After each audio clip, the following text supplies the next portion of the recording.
right, welcome everyone. We're Semblance of Sanity. I'm Caleb. I'm Jacob. And we're here for Daily Lives of High School Boys, Episode 10. Okay. What will we get into today? Yeah, we've got our boys and our girls, and there's going to be some funny skits and some ridiculous comedy. Yep. Hopefully some more literary girl, as always. And maybe even some deep lore. Maybe some deep continuity stuff that we can get our teeth to sink into. So, y'all, without further ado, let's get into this. Alright, everyone, now be sure to go check out the reaction portion of the video in the description below, and then come back here for the discussion.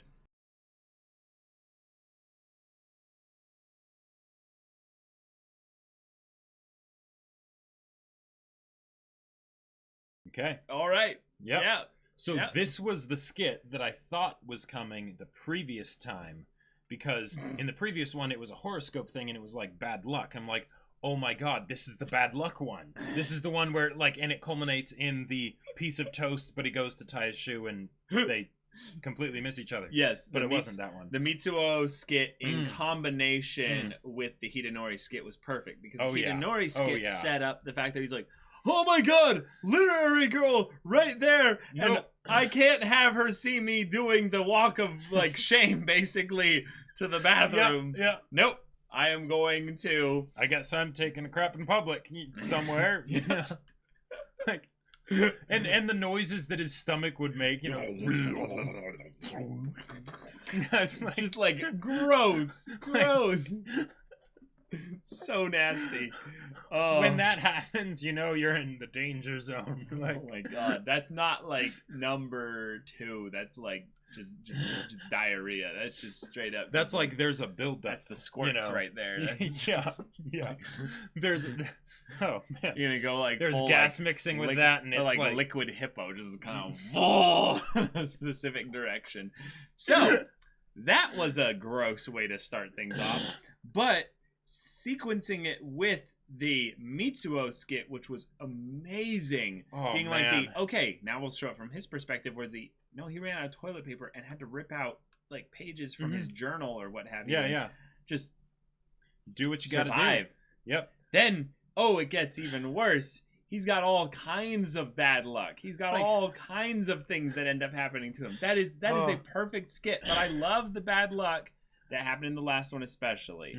Like so good. So explain the trope for those. So, for any of you who aren't familiar with it, the sweetheart. There's a trope. They used it at the beginning of the show, actually. Oh, right. That in anime, when someone's running late for school, they run to school with nothing but a piece of toast in their mouth, maybe some jam on it or something. Right. But a piece of toast because they don't have time for breakfast. Right.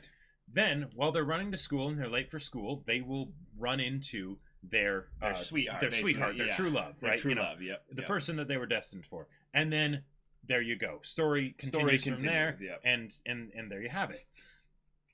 And that was, and they did a reversal on it in the beginning of the show with piece of toast, and then it's like, and then he has curry, and he has all kinds of stuff, right? Here, poor Mitsuo, he really just has the worst luck. Yep. He was about to run into his eventual sweetheart, but nope. He had to stop to tie his shoe. And what I love about it is that he doesn't even realize. He has no idea. This is after he asked, "Am I a character in a manga?" Yeah. So he would have been aware just from seeing her. Oh. The fourth wall breaking would have been real, but he would have, if he had just seen her and not bumped into her. Right. Like if he had not had to tie his shoes, but he had a sneezing fit. And then the girl runs past and he goes goes and almost hit him. He would have been like, wait a minute. Yeah. If I hadn't have sneezed. No. But my shoe's untied. Right there. Oh, how many kind of silly things do you think like that happen in real life, where it's not some fated destiny thing, but it's just you end up avoiding something just because you're like, oh, my shoe is tied. I'm trying to remember, there was some movie or something.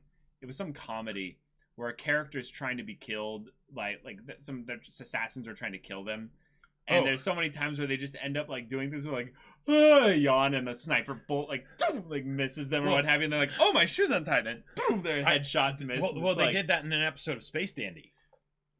When the zombie episode. Oh right, yeah, yes, the zombie. Yeah. That was so good. There you go. And then the idea of a stuffed animal cat being in a cardboard box, oh my floating God, down the river, and he's like, "Oh no, there's a cat! I gotta save it!" Goes, jumps off the bridge into the river, goes and saves it. It's a stuffed animal. Yeah, once I realized that he was going to be completely fine swimming, I'm like, oh no, then it's a stuffed animal. Yep, well, yep.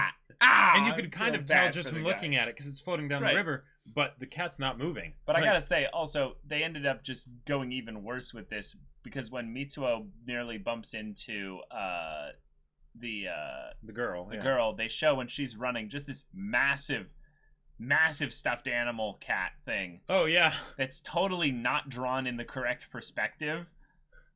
Yeah, like look at it. Look at that. That thing is huge. Yeah, that's enormous. And it looks exactly like the stuffed animal cat. Or like a stuffed animal, certainly. Like it has a perfect circle for a head. Right. Like, yes. Oh my gosh. And then yes, so then enter Literary Girl. We finally learn her name. Yep. But the way we kind of segue into Literary Girl being brought into things is Hidenori realizes, oh right, my jacket. I've got something they gotta do. Right, after the whole bathroom thing, right? Then it's that, please return my jacket. And she's just like and then we find out her name, Yasan. Yep. And this looks like her brother here. Because they have the same color hair or something. It was a friend from school. Well, yeah, but I'm just saying, it looks very similar. Oh, okay. She said classmate, but when? In the episode. She was like, it's not what you think, he's a classmate. Oh, right, yeah. So, this is something kind of interesting, though, is, hey, did you hear about Yamada? He tried some crazy pro wrestling moves in class. Is this related to the skit at the end with the girls? Is that Yamada? I don't know because it was it wasn't Kurosawa. In class. It was Kurosawa. Oh yeah, that's right, Kurosawa. Oh yeah, but that's true. It wasn't in class. Yeah, it wasn't in class. Yeah. So either way, okay. But that would just be kind of funny. And Hidenori's just like, okay, whatever. Did not at all clue in. Like didn't think anything of it. It's just like, oh, there you go. Yeah. Yeah. But then she freaks out and starts chasing after him, and of course I love the grunts, the action sounds, they're so good.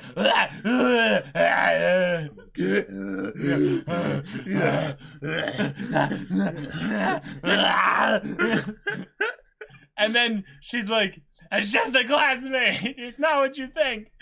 And he's like, she's like that is so important that I communicate that to you because obviously she likes him. Yeah. But just she trying to communicate that he is so dead tired. He has no idea what she's talking about. No idea. No idea at all. So I love it. Yep. Also, there's a possibility. I'm sure Hidenori knows that this is the Literary Girl. Yes, definitely. But I do find it kind of funny that I didn't immediately know this was the Literary Girl until she actually came to the thing here, and I was like, oh, okay. Yeah. Because when we see her in every other point in the show, she has brown hair because of the sunset. It changes, that extra little tint there. Yeah, and because the character models are so dang similar in this show, I'm like the whole who is she? Girl with the long black hair, like ridiculously long black hair. There's so many different characters. It's purple, Jacob. It's purple. Like, look at this. This is not black. It is purple.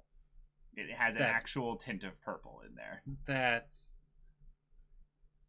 just the sunlight on it. This is black, Jacob. No, okay. That is purple.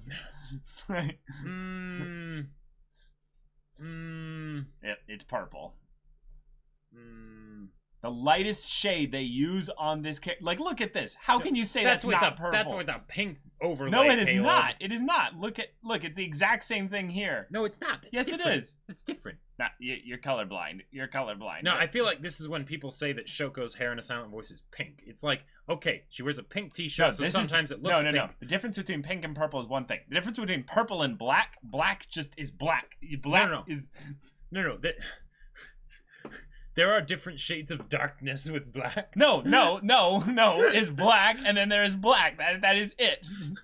Yes, you can have darker or lighter or what have you, but once you start to go lighter, it stops becoming black. This is purple. Sound off in the comments. I think is it's Literary white and gold, Girl's actually. purple. Is literary girl's hair black or purple? It's like, I see why you think purple, but God, it's still then black. Just admit it. It's purple. No.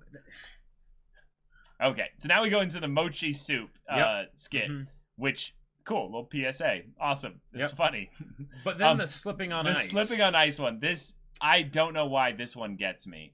It's so simple. It's just basic slapstick. It's basic slapstick. But it works so well.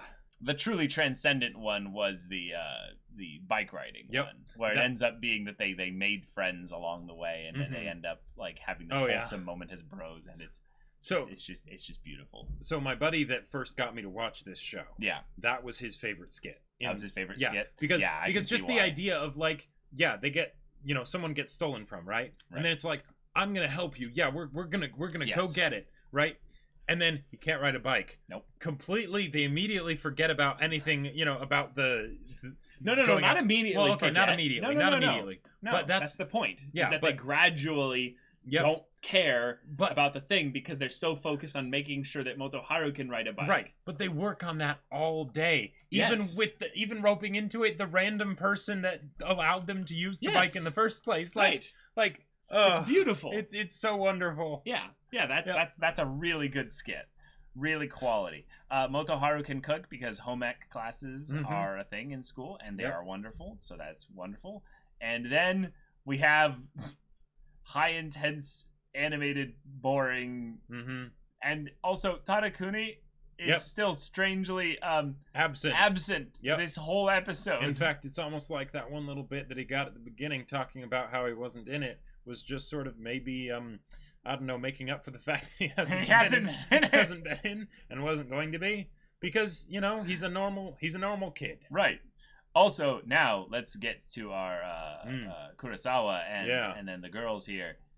She wants forgiveness, but just fighting that crazy, evil, cold-hearted demon for your sake was not enough. And I love how she says that right next to her. Like, literally right next to her. What's funny about this is I have to assume, again, she doesn't know. She doesn't know that she was the one that did it. Oh! That's the point. Oh! That's the point I was making in the previous episode. Oh, that's right. She has no idea. Probably doesn't. Yeah. That's why this image is there, is to showcase that she doesn't know. And then, I want to ask questions here. What does it mean to gift wrap your own finger and hand to him? I don't know, but if you were going to do that, why not give him is that all a the hand fingers? Job jokes? Like I don't get it. This is a Japanese thing. I don't get it has to be. Oh, and not just the literal thing. I mean, right. Yeah. Because otherwise, why not just leave all the fingers on there? Well, no, but just what the heck? Who says that? Gift wrap your own finger and hand? No. And then the show the panties things is why I think hand job, because it's in the same sentence. I'm like, wait, what is going on here? Now, and if I recall correctly, Kurosawa gift wrap. Oh, okay, well, I'm starting to get it now. And if I recall correctly, Kurosawa is on the student council, which means that he would not even want the show him your panties thing because he knows that he's already done that. He's already done that, and it was not fulfilling. Right. Then he wants to do a something buster on them, which then we end up showing him jumping from a balcony onto the ground, and he just nearly dies from the whole thing. But she, in some ways, didn't really get the full extent of the blow here. Yeah, so probably because his body wasn't able to properly absorb the impact and transfer it to her. Yes, it ended up just sort of cushioning her. So she just gets basically a 4 or 5 foot drop, basically from bouncing off of his shoulders onto his side there, and they're just twitching there. It's just... The physics of it totally work, but he's just blood pouring out of his nose, just like, nope, dead. Maybe the other joke going on here is that the blood pouring from his nose is that he was so turned on by the fact that she landed her butt that close to his face, and he's like, oh my god. Or just the fact that he was finally able to get her back. That's true. That's possible. But hey, literary girl has a name now, Yasan. Yep. And we have now seen that she very much does like Hidenori, and it's an obsessive thing. It's a very obsessive thing. So and Hidenori is whether he reciprocates or not, we're not entirely sure. Right. Definitely not in the same way, but he still thinks of it in a certain to a certain extent that he's like, no, doing the walk, to the bathroom. No, I'd rather just go in public somewhere. True. There is either an aspect of shame or an aspect of where he wants her good opinions of him to remain. That, or he wouldn't want it to somehow excite her or something. But hey, there were some really good skits in here. Oh, and, yeah. Like taking those ones specifically, those were really good. So, y'all, thank you so much for watching this episode's reaction and discussion. If you want to see the next episode's reaction and discussion right now, though, go check out the link in the description below for our Patreon. You can get on early access there. You can watch full-length timer reactions there, and all this comes with Discord access. So you can chat with us and the community there about this show, about anime in general, and you can also talk with Jacob about the sci-fi novel that he wrote. Yep. I did a thing. It's a sci-fi novel. It's called Battle Lines, and it's awesome. It's on Amazon. Link in the description. Yeah, so if any of that interests you, we'll see you there. But until then, we're Semblance of Sanity. I'm Caleb. I'm Jacob. And we'll see you all next time.